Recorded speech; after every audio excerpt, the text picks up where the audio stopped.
Hola, bienvenidos a una nueva edición de los debates de Sanitaria 2000. En esta ocasión hemos planteado la cuestión de psicología o coaching y para ello contamos con, a mi izquierda, José Miguel Gil, presidente de la Asociación Española de Coaching. Hola. Buenos días. Isabel Aranda, coordinadora del Grupo de Psicología y Coaching del Colegio de Psicólogos de Madrid. Buenos días. Y a la derecha tenemos a Miguel Sante, presidente de la Conferencia de Decanos de Psicología de las Universidades Españolas. Gracias. Hola. Celeste Amaya, voluntaria de la Plataforma de Atención Psicológica Pública Integrada. Buenos días. Y Luis Picazo, vocal de la Junta de Gobierno del Colegio Oficial de Psicólogos de Madrid. Buenos días. Bueno, pues para plantear un poco la cuestión que tenemos sobre la mesa, podríamos empezar por cómo está la situación actual en cuanto a formación o competencias. Por ejemplo, ¿qué formación es necesaria o exigible para ejercer como coach? ¿Existe homologación? Me dirijo sobre todo a la parte de la izquierda de la mesa. ¿Cualquiera de los dos? Bien, en este momento desde la Asociación Española de Coaching existe una normativa que regula el número de horas que tiene que tener una persona para poder formarse como coach, ¿no? Este número de horas se complementa con unas horas de práctica, una serie de sesiones de práctica y bueno, de una serie de supervisiones que tiene que hacer, ¿no? Entonces la formación está regulada a través de lo que son las propias normativas de formación para regular lo que es esta misma formación, ¿no? Hay que acreditar distintos niveles que tienen que ver con la experiencia o el grado de experiencia que tienen las diferentes personas que se forman, ¿no? Isabel, ¿quieres comentar? Pues sí es cierto que las diferentes asociaciones profesionales dan unas pautas sobre la formación adecuada que tienen que tener aquellas personas que realizan un curso perteneciente a su asociación. Por lo general son cursos que tienen unas 100 horas de duración o 120 y sí se piden una serie de prácticas. Pero también es cierto y nos encontramos con que no todo el mundo tiene esta formación, no todo el mundo la hace y lo que estamos encontrándonos es que la palabra coach hoy en día está siendo utilizada en cualquier contexto y en cualquier situación y para cualquier cosa. Me vais a permitir que haga un comentario visto de ayer que fue impresionante. Televisión, un programa de televisión donde dicen: nuestra coach va a acompañar a fulanita a hacer la compra de Navidad. Y la coach acompaña a la señora diciéndole: tienes que comprar esto. Y la señora decía: no, yo no quiero eso. Y dice: es que esto te sale más barato. Y todo fue así, ¿no? Dice: resultado, dice, nuestra coach hace que esta persona gaste menos. Nosotros no entendemos así el coaching y creo que todos los compañeros de la mesa más o menos van a coincidir en esto. Hay hoy en día un uso muy prolífico de la palabra coach que no corresponde exactamente con la formación que regladamente o de alguna manera organizadamente sí que hay por parte de las asociaciones. En este sentido, por parte de los psicólogos, ¿se ve algún tipo de intrusismo profesional en el ejercicio del coach? Cualquiera de los tres. Miguel, por ejemplo. Nosotros sí contemplamos que existe un intrusismo. Consideramos que la etiqueta del coaching, así como otras muchas, porque el problema que voy a advertir no incumbe solo al tema del coaching, supone una especie de entrada por la puerta de atrás al ámbito de conocimiento y profesional de la psicología. Por lo tanto, sí consideramos que existe un intrusismo de facto. Otra cosa es que esa cuestión no esté regulada, es decir, que ese problema no está regulado y por lo tanto no hay, en principio, en términos legales, nada en contra, a no ser, claro está, que efectivamente la persona que ejerce el coaching estuviese entrando en un terreno de intervención que sí esté regulado, como es el caso de la psicología clínica o de la psicología sanitaria. Si eso pudiese demostrarse con respecto a un profesional que ejerce el coaching, pues efectivamente, a pesar de etiquetarse como coaching y que esa etiqueta le sirva como paraguas, podría estar incurriendo en un problema legal. ¿Por parte de Celeste, por ejemplo? Pues nosotros también vemos que hay un solapamiento entre el ámbito de actuación de la psicología como ciencia, como bien dice Miguel Ángel, regulada y reglamentada, y el coach, que a veces pues aparte de no tener una regulación legal, se ejerce pues por personas que no siempre están tituladas o preparadas para ello. Desde el momento en que la psicología es la ciencia del comportamiento humano y los coaches trabajan con personas que quieren modificar de alguna manera su comportamiento en algún sentido, pues sí que hay un cierto intrusismo y desde luego pues los psicólogos tienen un ámbito de actuación común, pero como ciencia regulada, como digo. Luis. Yo no me atrevería a decir que existe intrusismo respecto de la función tradicionalmente realizada por los psicólogos. Sí, quizás haya una competencia desleal, por cuanto que la capacitación que tiene un psicólogo tras 5 años de licenciatura o tras 4 de grado, pues efectivamente es mucho más amplia y mucho más profunda que la que puede tener cualquiera de los cursos que se han mencionado y que están homologados o regulados por asociaciones profesionales privadas, y por lo tanto a la hora de tener una relación profesional de un coach con un cliente, pues efectivamente la capacitación de los psicólogos es muchísimo mayor y muchísimo más profunda que la que pueda tener un denominado coach, vamos, razonablemente denominado coach, pero con una formación que no es comparable, es decir, es muy asimétrica y muy desigual. Por lo tanto, no es tanto intrusismo, salvo, como decía Miguel, que entre en territorios de psicoterapia o de diagnóstico y evaluación, entonces sí hay intrusismo y además sería perseguible desde el punto de vista legal. Por lo tanto, estamos hablando de una relación, perdón, de una actuación que debe ser mejorada por parte de las instituciones privadas, porque no hay pública, todavía no está regulada esa profesión o esa especialización. Debería ser mayor la formación que se realiza. Aprovecho para decir que quizás en este momento, y esto será objeto de debate, la figura del psicólogo coach debería ser mucho más potenciada, tanto por las instituciones privadas tipo colegiales, como incluso por las instituciones públicas académicas, pero bueno, entraremos en el debate posteriormente. Habéis coincidido en que es necesaria una regulación legal. ¿Podría servir que esa regulación exigiera que para ejercer de coach primero hubiera una formación concreta en psicología y que ese fuera un requisito imprescindible? A ver, yo lo que quiero decir es que las profesiones reguladas son muy pocas.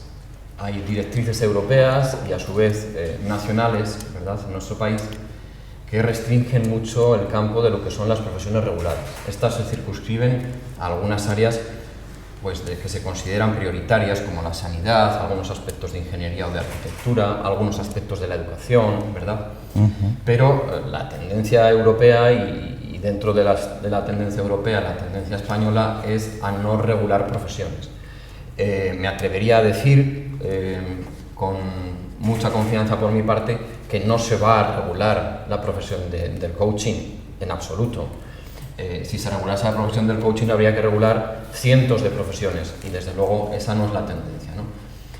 Por lo tanto, aclaremos lo que es el concepto de profesión regulada, ¿eh? Una profesión regulada es una profesión que exige unas determinadas cualificaciones para ser ejercida y tiene un ámbito restringido de ejercicio. Entonces eso no se suele hacer. Por lo tanto, yo no aspiro a que el coaching se regule, ¿no? Del mismo modo que hay otros ámbitos, incluso dentro de la psicología, que no están regulados. La psicología educativa pues, tiene aspectos que no están regulados, ¿no? La psicología del trabajo y de las organizaciones pues tampoco está regulado. Y así un sinfín de profesiones, tanto dentro de la psicología como dentro de otros ámbitos de conocimiento, la economía, por ejemplo. Otra cosa diferente es la que has señalado en la segunda parte de tu intervención. Es sobre si sería pues, deseable o exigible que alguien que hace una formación de posgrado en coaching debiera tener como conocimientos previos los psicológicos, es decir, debería contar con un título de grado o licenciatura en psicología. A mí, desde luego, es lo que me parece ideal.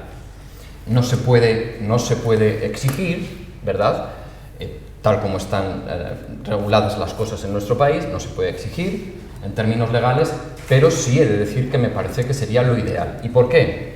Pues porque el coaching, si leemos las definiciones sobre coaching, vemos que hace referencia a un campo de conocimiento que es propio de la psicología, de ninguna otra ciencia. Es decir, se analiza y se interviene sobre procesos mentales o procesos psicológicos, si queremos, y conductuales. No hay ningún otro campo de conocimiento que se haya ocupado de eso. El corpus científico sobre el conocimiento de los procesos psicológicos y conductuales, por lo tanto, su entendimiento, su predicción y la intervención para ser modificados corresponden a la psicología y, en su caso, a la psiquiatría.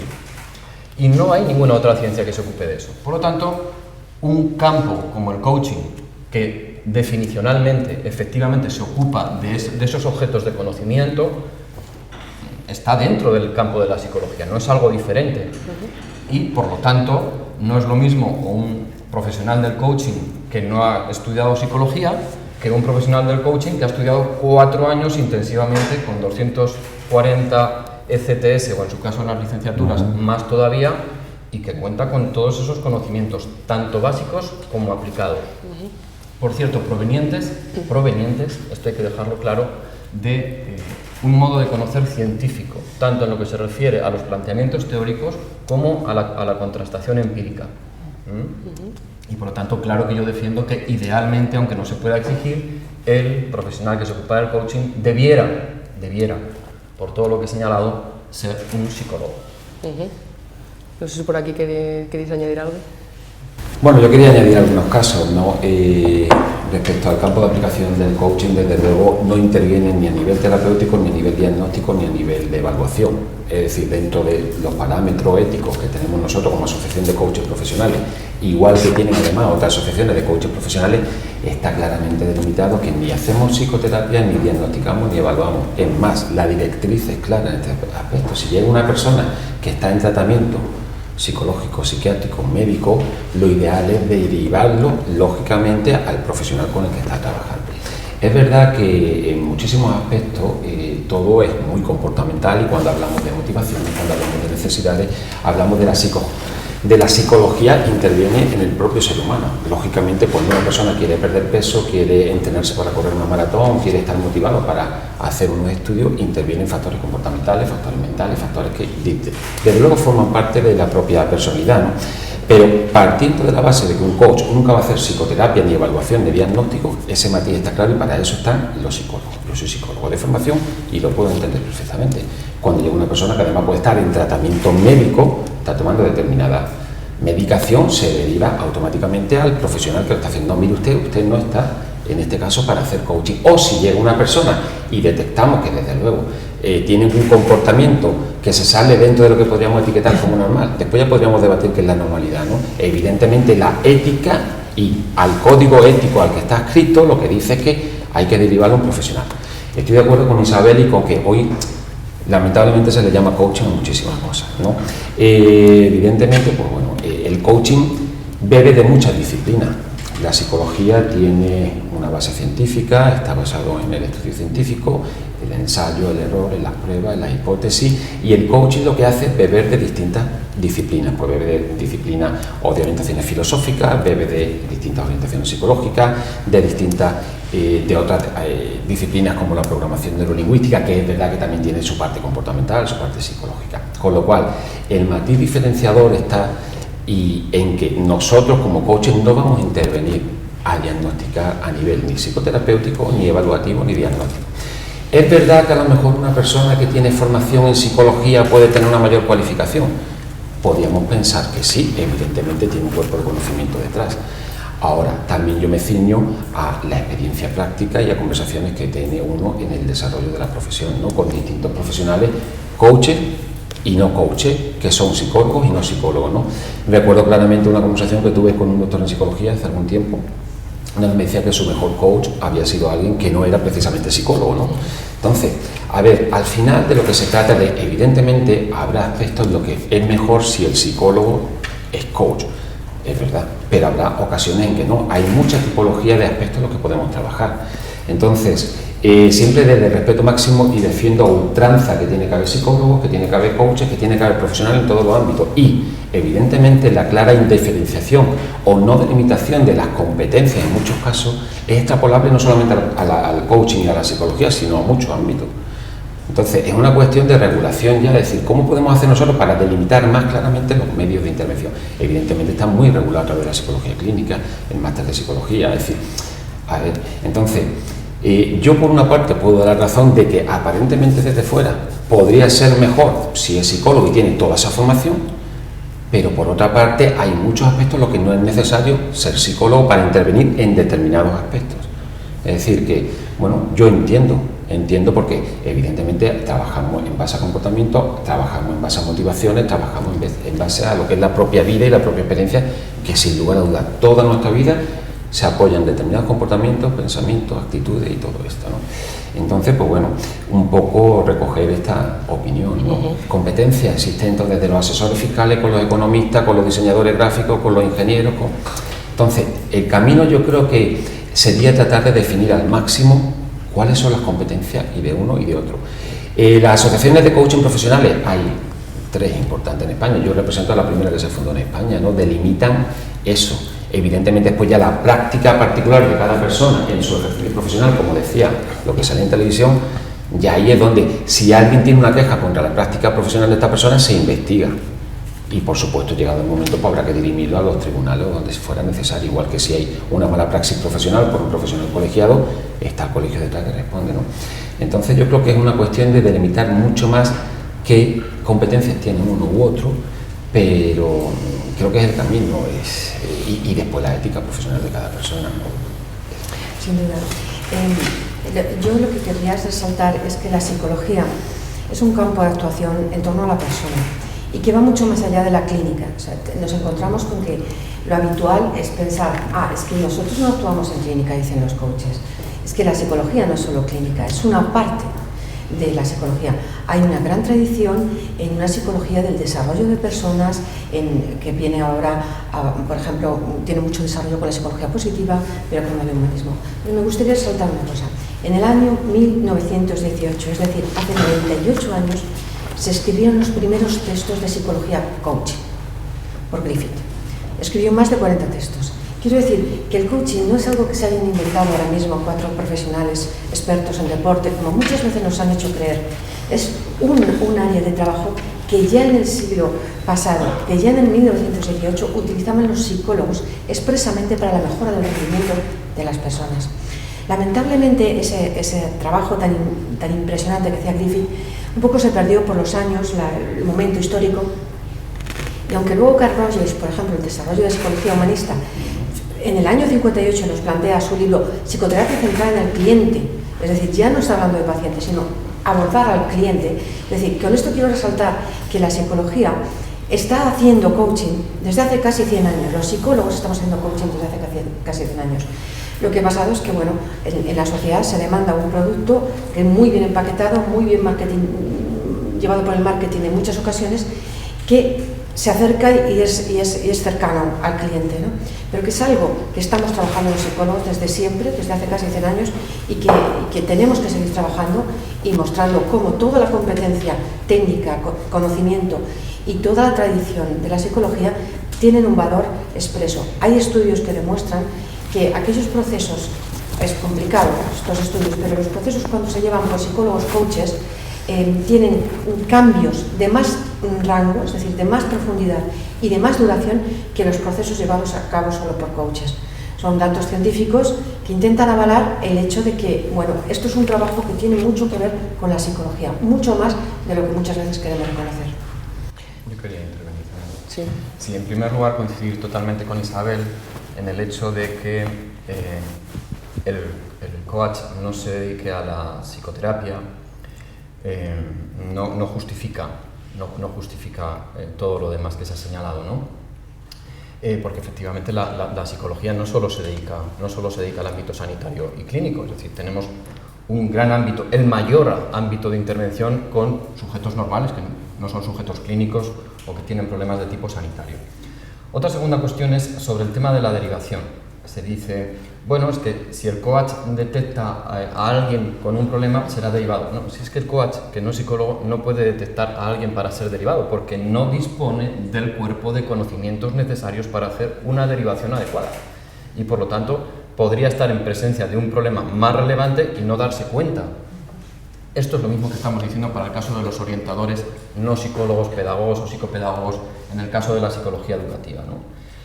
Y por otro lado, señalar también que el hecho de que existan diferencias individuales, es decir, que una determinada función profesional relacionada, por ejemplo, con la habilidad comunicativa o la empatía, pueda estar más presente en alguien no psicólogo que en un psicólogo, no nos puede servir de base argumental para justificar que los no psicólogos pueden dedicarse a ese campo. Pensemos, por ejemplo, en un trabajador social.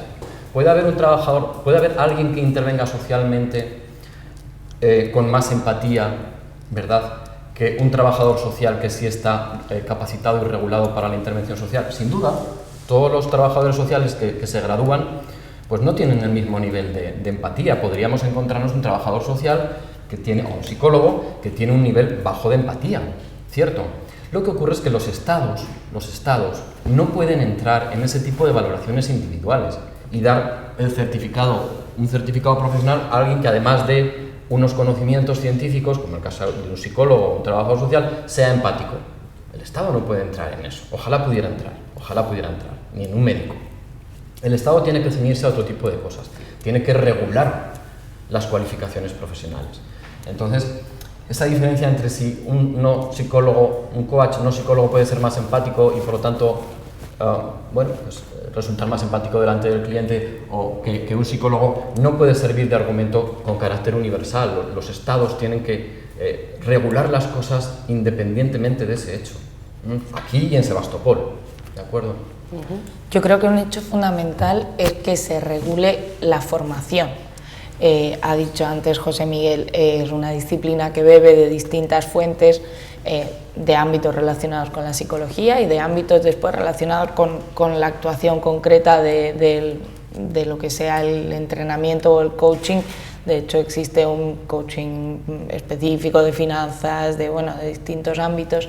Creo que el que más se solapa con la psicología es el life coaching, que se llama, que tiene más que ver con una cuestión de realización personal, de motivación y de cuestiones personales. Para nosotros es fundamental eso, que haya una regulación de la formación como coach. Ahora mismo, antes lo ha nombrado Luis, no hay una formación pública en este ámbito. Todas las formaciones son de carácter privado. Las formaciones de carácter privado, si bien están sujetas a las leyes de educación, pues son bastante más laxas en cuanto a los criterios para llevarse a cabo. Entonces, si sabemos que esa disciplina bebe de distintas fuentes, de distintos ámbitos científicos o no, sanitarios o no, pues eso hay que ponerlo en un libro blanco de una titulación para poder aprobarlo y para que las personas que se formen pues realmente tengamos unas garantías de cuáles son los conocimientos que adquieren. En el tema del no ejercer como psicoterapeuta, el no entrar en psicoterapia, en ese sentido sí es cierto que tiene que tener una cierta formación de base el coach para no entrar en ese intrusismo como lo tienen el resto de disciplinas afines. Si bien es verdad que él nunca va a tener, como bien dice Miguel, pues la formación necesaria para hacer una evaluación o una detección de absolutamente nada, porque no tiene esa formación, pero de alguna manera tenemos que, desde el ámbito educativo, regularlo para que sea una profesión pues que se pueda ejercer en compatibilidad con el trabajo social, con la psicología, con los otros ámbitos de la psicología, sin entrar en un intrusismo del ámbito sanitario. A ver, yo quisiera decir alguna cosa relacionada con lo que estamos hablando. En primer lugar, por ir concretando, a mí la definición de coaching que más me gusta es aquella que dice que el coaching es una relación que se establece entre un profesional llamado coach y un cliente llamado coachee en terminología inglesa, para el logro de resultados extraordinarios, porque para el logro de resultados ordinarios no hace falta un coach, ni un psicólogo, ni un psiquiatra, vamos. Pero sí para el logro de resultados extraordinarios.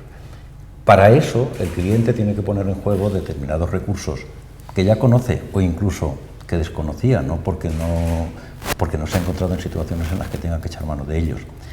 Tiene que desarrollarse, tiene que capacitarse, tiene que adquirir nuevas competencias.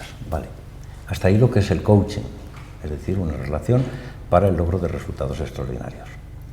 Es decir, no estamos hablando de salud y de patologías, estamos hablando de una relación en donde se plantea un objetivo, que es lo que ilusiona o lo que preocupa para conseguir el resultado que el cliente quiere, y lo define el cliente, no lo define el coach, en primer lugar. En segundo lugar, dicho eso, es evidente que, yo reitero lo que he dicho, el profesional mejor capacitado para el ejercicio del coaching es, y ahora haré una salvedad, es el que está formado en psicología, por años de formación, por prácticas anexas a la consustanciales a la formación, etcétera, etcétera.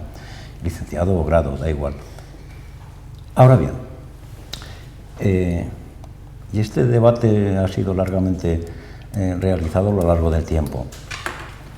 ¿Cuál es la fuente donde el coaching bebe en cuanto a ejercicio profesional?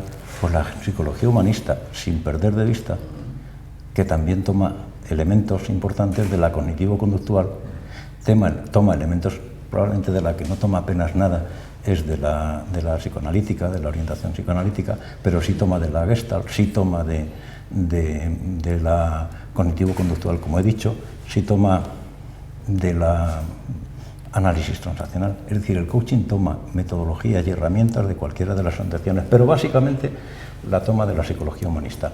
Es decir, aquella, y especialmente de Roger, yo estoy certificado por la Universidad de Comillas en el curso de orientación de psicoterapia centrada en la persona, y habla, todas las escuelas de coaching o todos los centros de formación de coaching hablan de estos siguientes principios. Primero, la orientación que tiene el ser humano al desarrollo. Segundo principio, el ser humano no tiene por qué ser dirigido por otro, porque tiene dentro de sí los suficientes elementos como para elegir lo que le conviene a él, como dos principios. Y luego hay tres actitudes fundamentales, que son la empatía, no voy a entrar a definirlas porque esto no es una clase, la empatía, la aceptación positiva e incondicional y la congruencia. Todos los centros de formación que yo conozco, y conozco muchos, como es lógico porque me interesa y me preocupa, hablan de estas tres actitudes. Pero son actitudes, no son conocimientos.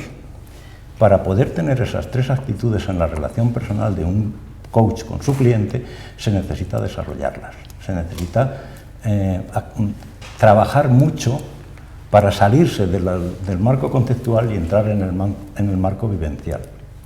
Por eso, diciendo como acepto que el mejor preparado es el psicólogo, no por ser licenciado ya puede ser coach.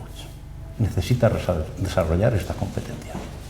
Es clave, porque si no, no estamos haciendo coaching, estamos haciendo capacidad para diagnosticar, por supuesto, para evaluar, por supuesto, e incluso para tratar. Pero no estaríamos haciendo coaching, porque no estaríamos acompañándole a nuestro cliente a conseguir los resultados que él quiere. Y eso es la segunda actitud que he mencionado, es decir, aceptación positiva e incondicional. Hasta el límite extremo, se puede leer en su escrito, que decía Roger, que si yo acepto incondicionalmente a mi cliente y ocurre que él opta por la vida y por la salud y no por la muerte y la enfermedad. O sea, aclaraba, si mi cliente me dice que va a dejar un tratamiento médico, incluso que me va a dejar a mí, si lo acepto incondicionalmente no me deja. Vamos a dirigir un poco las preguntas porque estamos avanzando como el guión. Me gustaría saber, ¿en los últimos años se puede afirmar que ha crecido el número de gente que se acredita como coach? ¿Está un poco en auge este tema o no? Bueno, llevo unos años que está en auge. Es decir, cada vez más hay más personas interesadas en formarse, en adquirir esta serie de competencias, y al hilo evidentemente, hablando de la psicología humanista, de la gran aportación que hace el coaching, es que las competencias profesionales que se adquieren a través de una formación de coaching están encaminadas a eso. Existen 11 competencias profesionales que están claramente delimitadas, entre ellas pues la aceptación incondicional, el no juzgar, la no directividad, que son principios que podemos entender que desde luego son humanistas. Esas competencias se entrenan y se aprenden. A partir de ahí, pues evidentemente hay personas que son más puras, menos puras. Se mencionaba por ahí el coaching financiero. Ahora resulta que como tenemos y hablamos en un mundo marketingiano donde hay que buscar la etiqueta, a ver qué hago para diferenciarme positivamente, pues coach nutricional, coach financiero, coach no sé qué, evidentemente entramos en estas disyuntivas, en estas problemáticas, ¿no? Pero hay una serie de competencias que se entrenan y esas competencias están claramente delimitadas, están claramente definidas. Y aquí saber que es coach sabe perfectamente cómo están definidas y cómo se entrena y cómo hay que evaluarlas. Evidentemente no estamos negando de que no beba de la psicología humanista, ya hemos dicho que se bebe de distintas fuentes. Ahora bien, Una vez dicho esto, se puede aprender a sentarse delante de una persona, a no enjuiciarla, a no valorarla, a no intervenir de forma directiva, orientándola hacia donde nosotros pensamos que podemos llevar. Eso se entrena, se aprende. Y además, hay una cuestión muy sencilla. ¿Es útil o no es útil el coaching? ¿Da resultado o no da resultado? Es decir, si te contratan y tú das resultado, eso se mantiene. Al final, si tú haces algo y no funciona, eso se extingue. Y vemos cómo a lo largo de la historia de las diferentes profesiones van saliendo profesiones nuevas que van cuajando y otras que no van cuajando. Entonces, hay profesionales que son psicólogos, muy buenos profesionales, hay profesionales que no son psicólogos, muy buenos profesionales. Se adquieren las competencias, se entrenan, se aprenden, se desarrollan, se supervisan y se ponen en valor. Yo no estoy negando de que haya que ser o no haya que ser, lo que estoy diciendo es que no es siempre convenientemente ni necesario, y hay mucho más coaching además del life coaching o del coaching personal, indiscutiblemente. Claro que entendemos que la psicología no es solamente clínica, la tradicional separación entre la psicología clínica y el coaching, no. Si nos vamos a los asesores filosóficos, si yo leyera aquí ahora la definición de qué es un asesor filosófico, no podríamos saber si estamos hablando de un coach, si estamos hablando de un psicólogo, si estamos hablando de un asesor filosófico, porque hablan de lo mismo, no dirigir, no condicionar, aceptar al otro, el cliente, no el paciente, el cliente tiene los recursos dentro de sí mismo. Entonces, yo creo que el camino está en delimitar claramente, o cuanto más claramente posible, esas competencias que tenemos. Creo que no se trata de decir una cosa es mejor que la otra, excluyamos, separamos y definamos claramente qué es lo que hay. Cada vez hay más personas interesadas en incorporar sus competencias, no para ejercer como coaches, pero sí para ello manejarse de otra manera en la vida, ¿no? Y al final, para mí la conclusión es muy fácil: si funciona o no funciona, ¿es útil o no es útil? Oye, resultados da.